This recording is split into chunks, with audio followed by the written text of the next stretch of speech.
Wake TF up. Welcome to the Sovereign Signal, the channel of sovereign fire. Food, Survival Controlled Segment 3. Labels and Logistics. Language weaponized. Survival corporatized. The buyer's cartel hidden in plain sight. Supermarket chains and big box retailers consolidated until 4 or 5 buyers could set terms for entire regions. This is buyer power. When many farmers must sell to few retailers, those retailers dictate price, standards, and timing. The effect is structural. Gatekeeping contracts. Retailers require exclusive supply agreements and seasonal quotas that lock small producers into rigid calendars and penalty clauses. Reverse auctions. Suppliers compete to underbid each other on price, racing to the bottom while retailers lock in margin. Private standards. Beyond legal compliance, retailers impose proprietary audit schemes, sourcing codes, farm assurance, residue limits narrower than law that raise costs and exclude small farms. This isn't the market. It's a managed funnel with a handful of purchasing desks controlling millions of meals. Labels that look like truth but move like smoke. Language on packaging became a tactical asset, pliable, suggestive, and engineered to imply more than it guarantees. Natural, label tactic, implies simplicity and purity, but the term is unregulated in many categories. Products can include flavorings, enzymes, or insect-derived ingredients while still claiming natural. Consumer effect. Halo bias. Shoppers equate natural with health, masking ultra-processing, additives, or industrial sourcing. Organic, standard versus brand. Certification protects methods, but corporations weaponize branding. Organic Co. as a trademark can sit on products with minimal organic content. Multi-ingredient foods exploit percentage thresholds. Organic, imported organic. Supply chains span continents. Certificates exist, but audits are uneven, and fraud scandals show how paper trails can be gamed. British beef. Origin ambiguity. Company names, farm-sounding brands, and Union Jack imagery evoke local origin even when cattle are imported, processed domestically, and labeled to the edge of legal tolerance. Multi-country journey. Calves born abroad, finished elsewhere, slaughtered in a third country, and sliced or packed in Britain.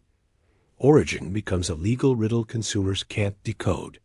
Farm fresh, handmade, artisan, industrial theater, terms legally permitted with minimal thresholds, used to cloak automated lines, centralized kitchens, and long-haul logistics. The pattern is consistent.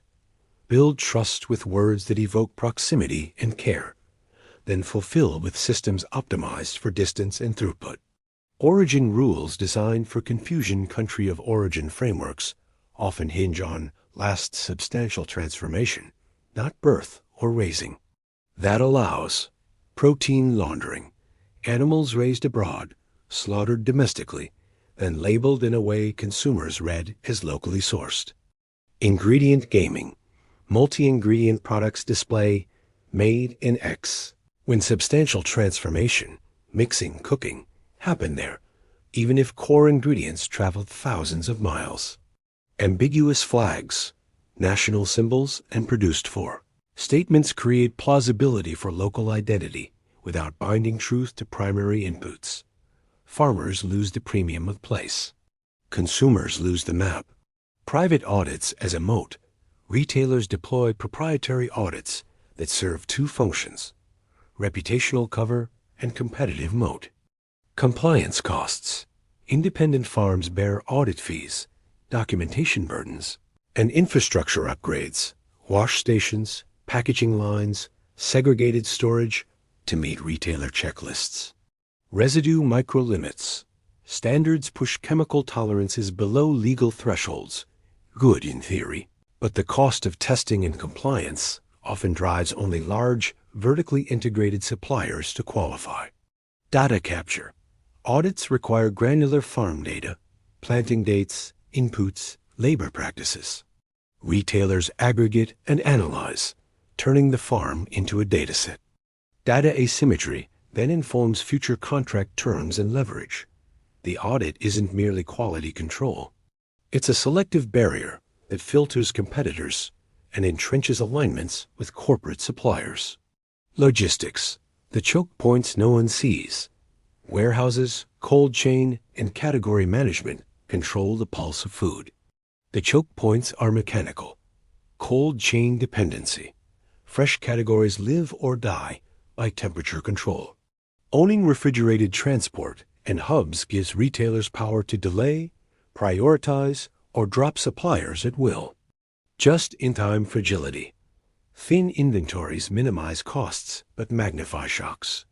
Small farms cannot buffer disruptions, so minor delays become contract breaches. Centralized planning. Category managers allocate shelf space by margin per linear foot, not by community need. Local produce loses out to items with better global supply or promotional funding. Dark stores and e-grocery. Fulfillment centers cement retailer control over selection and discovery. Algorithmic substitution normalizes downgrades. Cheaper brand, different origin, without consumer awareness. Control the movement, control the menu. Cosmetic standards that erase honest food perfect produce is a lie. Retailers enforce appearance criteria, size, symmetry, color, that drive waste, costs, and monotony. Crop loss by aesthetics. Edible produce rejected at packing houses because it doesn't match visual templates. Varietal narrowing. Shelf sets favor uniformity, sidelining heirlooms with quirks in flavor. Cost shift. Growers absorb sorting and rejection. Consumers absorb blandness. Retailers absorb zero narrative risk. The anti-ugly food campaigns exist, but retail tolerances remain tight when no PR spotlight shines. Pricing tactics that privatize margin and socialize pain retail. Price strategy masks transfer of value from farm to corporation. Loss leaders. Retailers underprice select staples to lure shoppers, then demand supplier rebates or seasonal markdowns that gut farmer margins. Promotional slots. Suppliers pay for shelf placement, end caps, and flyer features. Small producers can't buy visibility. Shrinkflation. Pack sizes drop. Per unit price rises invisibly. Contracts don't raise farm gate prices accordingly. Dynamic repricing. Algorithms adjust prices in real time. Farmer contracts remain static, widening spread in retailer favor during demand spikes. The cheap food myth rests on expensive farmers and hidden consumer compromise. Additives and formulations that weaponize palate's industrial formulation shapes desire and loyalty. Hyperpalatability. Salt-fat-sugar ratios calibrated to spike repeat purchase, raising diet-related disease burden while preserving clean labels. Functional additives. Emulsifiers, stabilizers, colorants, enzymes, many legally permitted and not disclosed beyond category, naming engineered texture and shelf life that small producers can match. Reduced transparency. Compound ingredients, for example, spice mixes, natural flavors, conceal complex supply webs and processing steps. Language lags behind science. By the time terms are clarified, new formulations skirt definitions. Retail capture of local became a marketing segment administered by corporate logic. Token programs. A few shelves and stickers for regional names, while core assortments remain centralized. Seasonality spin. Local when available is used to front-run imports, flattening consumer perception of seasons. Contract cliffs. Local suppliers must meet national chain logistics, liability insurance, barcodes, ED compliance that effectively force scale or surrender. The story of proximity is sold. The system of distance remains. Strikes and blockades. The farmer signal amplified farm mobilizations across continents exposed the cracks. India. Mass sit-ins against corporatized procurement laws. Farmer unions forced repeals, proving buyer power and be confronted only by collective leverage. Netherlands. Tractor blockades challenged one-size nitrogen targets in the push toward land consolidation under the guise of environmental compliance. France, Germany, Poland. Road closures and manure dumps confronted fuel taxes, below-cost contracts, and cheap import flooding. UK. Protests against retailer deductions and delayed payments. Campaigns for fair supply chain practices gained traction with consumers, who finally saw the off-invoice cuts and unilateral contract changes. These actions reframed food as a political object, not a passive commodity. Without sustained, organized consumer alignment, retail lobbies absorb the shock and resume business as usual once headlines fade. Data is the quiet monopoly. Digital shelves and loyalty apps extend control into behavior. Personalized promotions. Retailers target households with price steering, conditioning purchase patterns that marginalize small brands and seasonal alternatives. Algorithmic substitutions. When items unavailable, systems pick nearest margin equivalent, subtly training consumers toward corporate-owned lines. Supplier analytics, sales, returns, and basket co-occurrence data inform category resets, often ejecting niche suppliers despite strong local narratives. The scoreboard is invisible, but it dictates the winners. How farmers and communities take ground back. Power returns where dependence is reduced. The mechanics are practical. Cooperative distribution, shared refrigerated hubs, pooled last-mile logistics, and route planning tools that match small farm output to local demand. Community retail formats, member-owned groceries, farmers markets with electronic benefits acceptance, and subscription CSA networks build reliable demand without retail deduction games. Transparent labeling, QR-backed provenance that logs farm, method, and date of harvest. Independent third-party audits for claims like grass-fed, pasture-raised, or chemical-free. Origin guarantees. Local ordinances or buyer agreements that tie origin to primary inputs, not last transformation, with penalties for misrepresentation. Seasonal education. Calendars and in-store programming that teach what is genuinely in season. Accept variability and encourage recipes around abundance rather than uniformity. Consumer alliances. Pledge groups commit to weekly baskets from specific farmers, stabilizing cash flow and shrinking exposure to retailer whims. Each mechanism restores bargaining power inch by inch, not by pleading with the cartel, but by rooting around it. The line that lifts the mask. They made the rules to a game you didn't know you were playing. They wrote the labels, defined the audits, and choreographed the logistics. They turned local into layout, organic into trademark theater, and natural into a permission slip.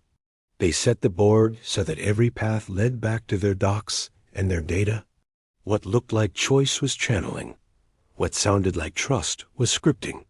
What felt like abundance was uniformity. The longer we trace the roots, the clearer the picture. Survival flows through choke points owned by a few. Labels longer distance. Logistics enforce dependence. Price hides pain, and language carries the mask. Direct steps for your ledger. Sourcing. Build a named list of farms with method clarity. Rotate purchases through the calendar to balance risk and cash flow. Contracts. Use farmer community agreements with fair payment terms, no reverse deductions, and transparent dispute resolution. Processing. Invest in small-scale packing and cold chain. Accept cosmetically imperfect produce and publish tolerance ranges. Standards. Replace retailer private audits with community standards focused on method and origin. Share audit outputs publicly. Education. Publish ingredient maps and origin logs. Host tastings for varietal diversity. Reward shoppers who choose seasonal and imperfect produce. Policy. Back right-to-farm labeling laws that bind origin to primary production. Ban national imagery on products that fail origin criteria.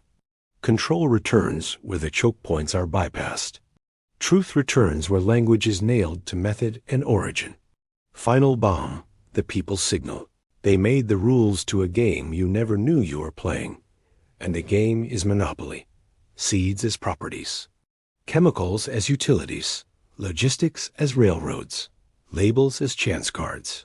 Jail for those who misstep, rents for those who comply. That board is only unbeatable if you keep circling it. We stop circling. We redraw the map.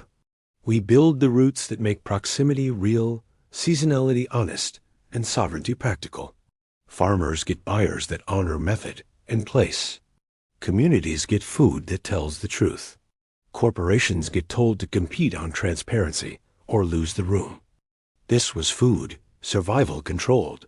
The mask is off. The board is visible. The next move is ours. Wake TF up.